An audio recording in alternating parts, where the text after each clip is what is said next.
Ahmad Arif, warga Kecamatan Pelaju Palembang, dibawa ke Polrestabes Palembang setelah diduga menganiaya ibunya. Menurut keterangan polisi, penganiayaan yang dilakukan tersangka ketika korban menegur tersangka yang tidur belum membersihkan badan. Marah dengan teguran korban, tersangka kemudian menganiaya korban. Korban yang coba menghindar justru dikejar tersangka dan melemparinya dengan batu bata hingga terluka di bagian kepala.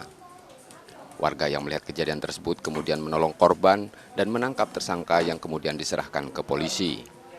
Polisi menduga perbuatan tersangka karena pengaruh narkoba, dan dari catatan polisi pula tersangka diketahui merupakan penjahat kambuhan dalam kasus pencurian motor. Jadi ya kami dari unit PPA Polrestabes Palembang mengamankan pelaku yang diduga melakukan penganiayaan terhadap ibu kandungnya.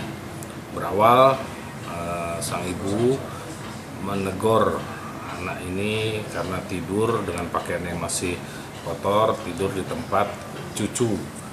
Berarti keponakan si pelaku ya. Ditegur karena merasa tidak senang, si anak memukul ibunya.